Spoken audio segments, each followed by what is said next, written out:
السلام علیکم والصلاۃ والسلام علی رسول اللہ صلی اللہ علیہ وآلہ وسلم۔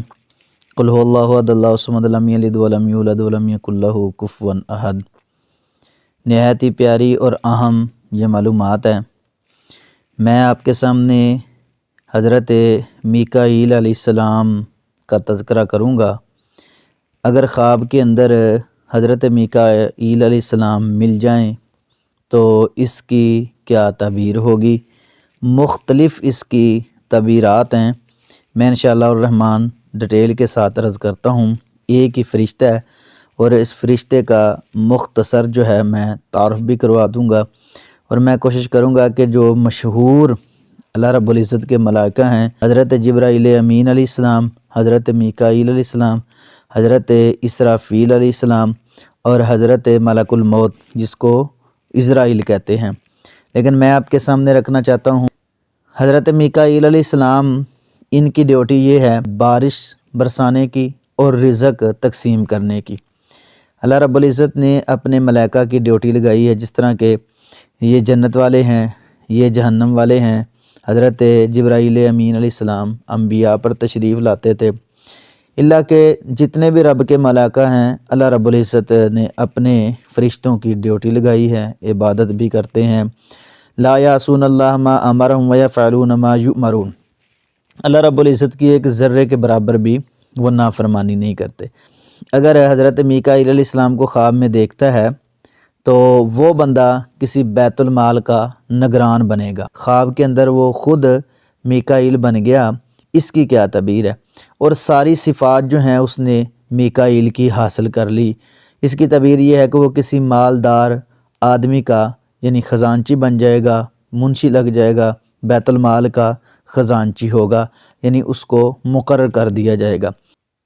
اگر خواب کے اندر حضرت میکائیل علیہ السلام سے وہ دشمنی رکھتا ہے تو یہ بڑے گناہ میں ملوث ہو سکتا ہے، اس پر کوئی عذاب آ سکتا ہے، یعنی وہ بندہ بے دینی کی طرف ہے جو حضرت میکائیل علیہ السلام سے دشمنی رکھتا ہے اور ان پر بہودہ بات کرتا ہے۔ حضرت امام شہاب الدین رحمہ اللہ سے کسی بندے نے آ کے پوچھا کہ حضرت صاحب میں نے خواب میں میکائیل علیہ السلام کو دیکھا ہے، اور یہ معبرین میں سے ایک ان کا نام ہے، ان سے وہ آ کے بات کرتے ہیں۔ تو حضرت صاحب نے فرمایا تم غلہ چھاننے کا کام کرو گے، یعنی تم غلے کا کام کرو گے، اس کی صفائی وغیرہ کرو گے، کیونکہ جو بارش ہے وہ بادلوں سے بالکل ایسے ہی اترتی ہے جیسے دانہ چھلنی سے گرتا ہے۔ اس لحاظ سے انہوں نے یہ تعبیر کی۔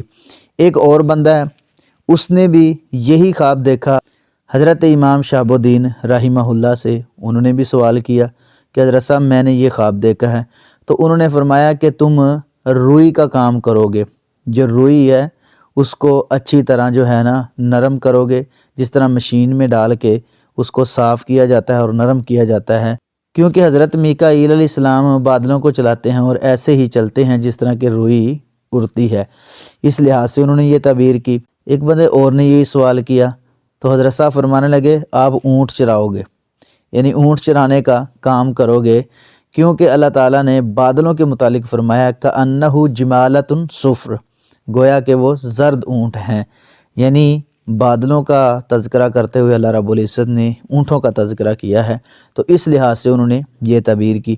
ایک بندہ اور تھا، انہوں نے بھی یہی بات کی کہ حضرت صاحب میں نے حضرت میکائیل علیہ السلام کو دیکھا ہے، تو حضرت صاحب کہنے لگے کہ تم کھیتی باڑی کرو گے، پودوں کو پانی دو گے۔ آپ نے فرمایا کہ یہ کیا وجہ ہے؟ میں نے تو خواب دیکھا ہے، تو یہ کیا چیز؟ تو حضرت صاحب کہنے لگے کہ بادل جو ہیں نا وہ چلتے ہیں اور پانی برساتے ہیں، تو اس لحاظ سے انہوں نے یہ تعبیر کی ہے۔ مصر کے بادشاہ نے بھی یہی خواب دیکھا، تو شیخ صاحب نے فرمایا آپ نے پکا ارادہ کر لیا کہ تم راستوں پر کسی کو چلنے نہیں دو گے۔ وہ بادشاہ تھے نا، وہ کہنے لگے کیوں بھی؟ حضرت میکائیل علیہ السلام کو میں نے دیکھا، تو کہنے لگے وہ بارش برساتے ہیں، تو بارش جب آتی ہے تو رستے جو ہیں نا وہ رک جاتے ہیں، بارش کے قبضے میں جو ہے نا وہ رستے آ جاتے ہیں، تو اس لحاظ سے انہوں نے یہ تعبیر کی۔ تو ناظرین بات یہ ہے کہ خواب ایک ہے اور اس کی تعبیریں مختلف ہیں۔ اس بات کا بھی پتہ چلتا ہے کہ جو بندہ خواب پوچھ رہا ہے نا وہ اپنی ڈیٹیل بھی ساتھ جو ہے نا وہ شیئر کرے، تاکہ اس کے مطابق اس کی تعبیر کی جائے اور اچھی تعبیر ہو تاکہ اس کو کوئی پریشانی نہ ہو۔ حضرت میکائیل علیہ السلام کے بارے میں بہت ساری ڈیٹیل خواب کے حوالہ سے جو ہے نا وہ موجود ہے۔ تو اللہ سے ہم دعا کرتے ہیں کہ اللہ ہمیں نیکوں کے ساتھ اٹھائے اور نیکوں کا ساتھ جو ہے وہ دے، اور انعمت علیہم جن پر اللہ نے انعام کیا ہے نا ان کے ساتھ ہمارا شمار کر دے، من النبیین والصدیقین والشہداء والصالحین وحسن اولئک رفیقا، واللہ اعلم بالصواب۔